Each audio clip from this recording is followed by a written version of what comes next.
Moving into the next question, you've become a real socialite when it comes to the local restaurant scene. What kinds or styles of restaurants do you prefer to try out? Well, I love everything. I love food, obviously. I have to be more careful now with Asian food in particular because it's really prepared with a lot of soy sauce and a lot of the glazes and condiments, are made with fermented wheat, and I have a lot of, even if I have a conversation and try to be careful, I have a lot of reactions when I try to eat at Asian restaurants, which breaks my heart because I love that food. And so, in general, I like to eat at good restaurants. I like to eat at, restaurants that sort of share my philosophy in terms of, great, fresh, local ingredients, prepared beautifully. I really enjoy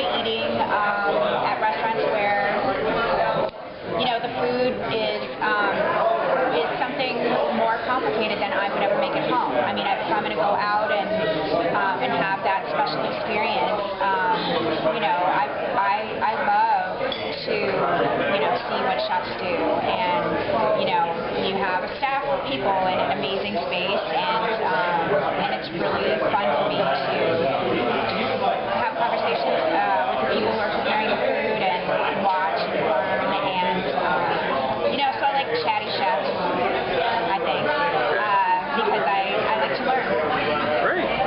Now, when it comes to your creativity for your blogging, what inspires you? Is it ingredients? Is it articles you've read, recipes, or is maybe even eating out an inspiration for you? That is a good question because it's all of those things. I read, a lot of blogs, and I love to flip through magazines, and that's where the most beautiful photography is.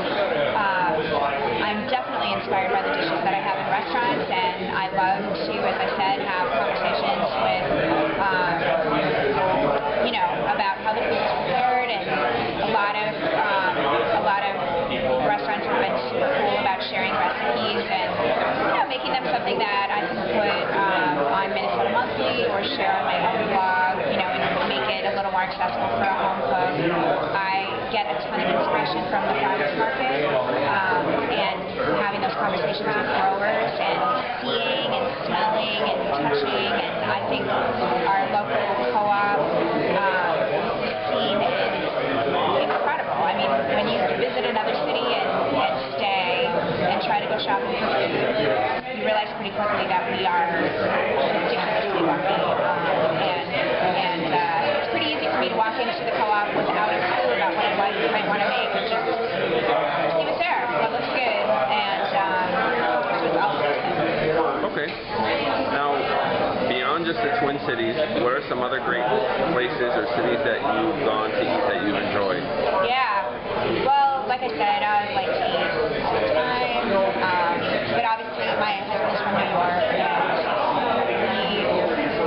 we eat amazing and beautiful food in New York, and what a place. It's an amazing place. I feel the same way about San Francisco. I mean, I don't think I've ever had a bad meal in San Francisco.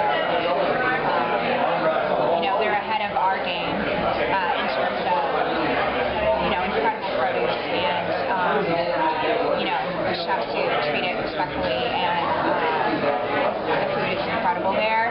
I've been pleasantly surprised on it. I, had a trip to Costa Rica a few weeks ago, and with no expectations of eating well, and then ended up so happy. The trick is to find,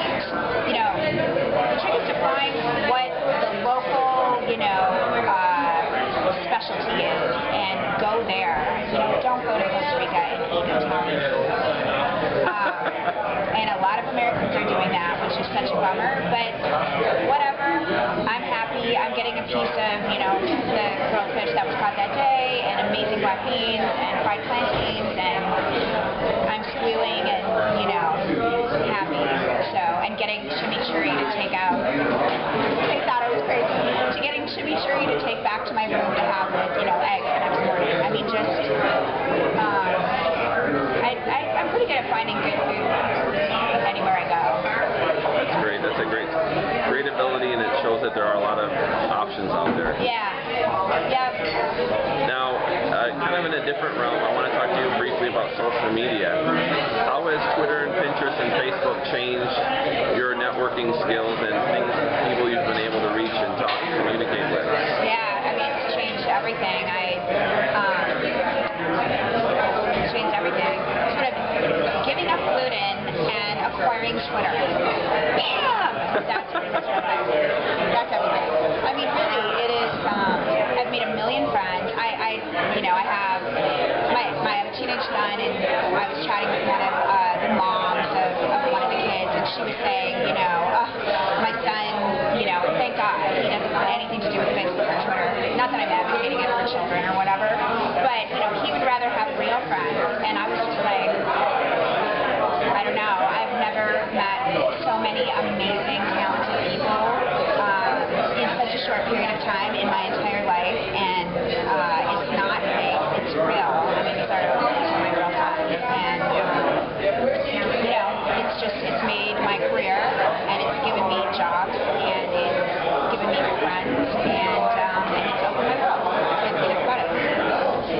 Great. Well, thank you so much for your time, Stephanie. We appreciate it.